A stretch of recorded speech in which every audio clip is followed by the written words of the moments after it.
पिछले कई महीनों से भाजपा के राष्ट्रीय अध्यक्ष को लेकर चर्चा जोरों पर है। अब इस बात की संभावना प्रबल हो गई है कि बीजेपी के पूर्व संगठन मंत्री संजय जोशी का 18 साल से चल रहा वनवास खत्म हो जाएगा। राष्ट्रीय स्वयंसेवक संघ द्वारा 21 से 23 मार्च तक 3 दिन बेंगलुरु में हुई प्रतिनिधि सभा की बैठक में वर्तमान बीजेपी अध्यक्ष जेपी नड्डा के जरिए कथित तौर पर पार्टी हाईकमान को संदेश दे दिया था कि अब कोई भी डमी नाम अथवा अन्य बहाना नहीं चलेगा। इससे साफ हो गया कि नव संवत्सर में रामनवमी के बाद बीजेपी को नया अध्यक्ष मिल जाएगा। ऐसे में ये भी जाहिर है कि नाम पर निर्णय से पहले संघ प्रमुख और पीएम नरेंद्र मोदी के बीच बातचीत जरूरी थी।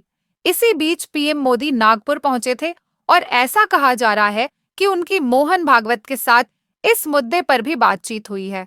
इस दौरान भाजपा के राष्ट्रीय अध्यक्ष के रूप में संजय जोशी के नाम पर भी सहमति बनने की भी अटकलें लगाई जा रही हैं।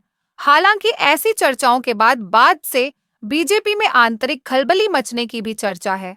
नागपुर में संघ मुख्यालय पर प्रधानमंत्री के तौर पर मेन नरेंद्र मोदी का 30 मार्च को पहुंचना पहली ऐसी घटना थी जो संघ के इतिहास में दर्ज होगी। हालांकि उन्होंने माधव नेत्र चिकित्सालय के शिलान्यास समेत विभिन्न कार्यक्रमों में भाग लिया, लेकिन सियासी गलियारे में ऐसी चर्चा है कि इस दौरान मोदी और जोशी की मुलाकात भी हुई। यदि दोनों पुराने घनिष्ठ दोबारा मिले तो उनके बीच 2 दशक से चल रही कड़वाहट भी दूर होने की उम्मीद जताई जा रही है। घनिष्ठ से बने थे दुश्मन नंबर 1। राजनीतिक जानकारों की माने तो दरअसल 2.5 दशक पूर्व मोदी और जोशी की जोड़ी यूं कहें कि गहरी दोस्ती की नींव तब हिल गई थी जब साल 2000 में गुजरात के सीएम केशुभाई पटेल बने थे। इस दौरान पार्टी के निर्देश पर दोनों को गुजरात से बाहर जाना पड़ा था, लेकिन मोदी 2 साल के अंदर ही दिल्ली से ताकतवर होकर लौटे और सीएम की कुर्सी पर काबिज हो गए। यहां से उतरे तो फिर दिल्ली के तख्त पर बैठ गए, लेकिन प्रायोजित सीडी प्रकरण ने संजय जोशी को राजनीति लगभग खत्म कर दी। इसके बावजूद उनकी राजनीतिक तथा सांगठनिक क्षमता में लेस मात्र भी कमी नहीं आई।